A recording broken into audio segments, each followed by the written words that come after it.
C'est Personne, mon nom. Oui, mon père et ma mère, tous mes compagnons m'ont surnommé Personne. Je disais, mais ce cœur sans pitié me répond, « Eh bien, je mangerai Personne le dernier, après tous ses amis. Le reste ira devant, et voilà le présent que je te fais, mon hôte. » Il se renverse alors et tombe sur le dos. Bientôt nous le voyons ployer son col énorme, et le sommeil le prend, invincible dompteur. Mais la gorge rendait du vin, des chairs humaines, et il rôtait l'ivrogne. J'avais saisi le pieu, je l'avais mis chauffer sous le monceau des cendres. Je parlais à mes gens pour les encourager. Si l'un d'eux, pris de peur, m'avait abandonné, quand le pieu d'olivier est au point de flamber, tout vert qu'il fût encore, on en voyait déjà la terrible lueur. Je le tire du feu, je l'apporte en courant. Mes gens debout m'entourent. Un dieu les animait d'une nouvelle audace. Il soulève le pieu, dans le coin de son œil ils en fichent la pointe. Moi je pèse d'en haut et je le fais tourner. Vous avez déjà vu percer à la tarière des poutres de navire, et les hommes tirer et rendre la courroie, et l'un peser d'en haut, et la mèche virer, toujours en même place. C'est ainsi qu'en son œil nous tenions et tournions notre pointe de feu, et le sang bouillonnait autour du pieu brûlant. Paupières et sourcils n'étaient plus que vapeur de la prunelle en flamme, tandis qu'en grésillant les racines flambaient. Dans l'eau froide du bain qui trempe le métal quand le maître bronzier plonge une grosse hache ou bien une doloire, le fer crie et gémit. C'est ainsi qu'en son œil notre olivier sifflait. Il eut un cri de fauve. La roche retentit, mais nous, épouvantés, nous étions déjà loin.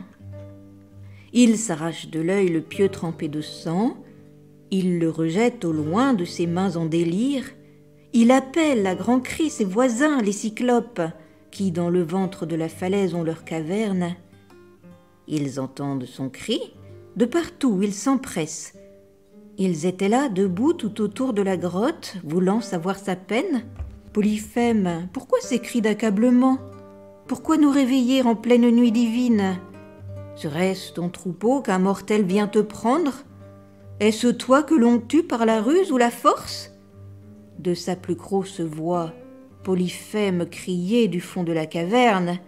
La ruse, mes amis, la ruse et non la force. Et qui me tue? Personne. Les autres de répondre avec ces mots ailés.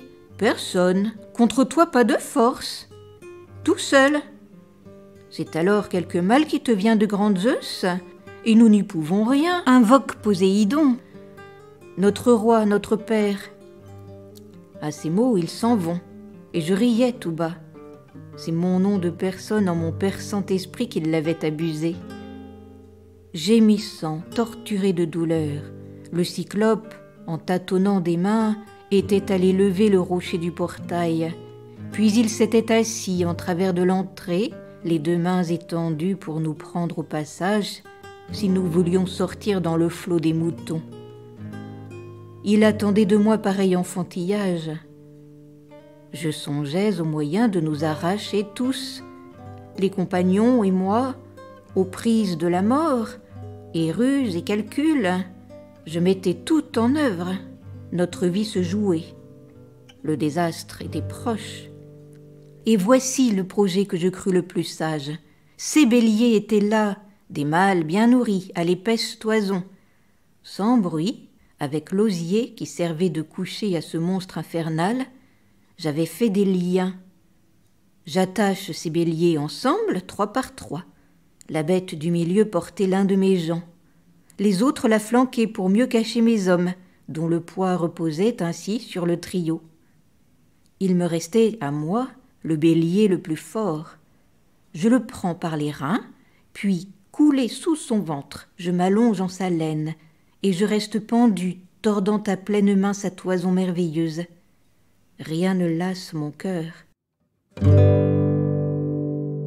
Si cette vidéo vous a plu, merci de cliquer sur le pouce. Et n'hésitez pas à vous abonner à ma chaîne.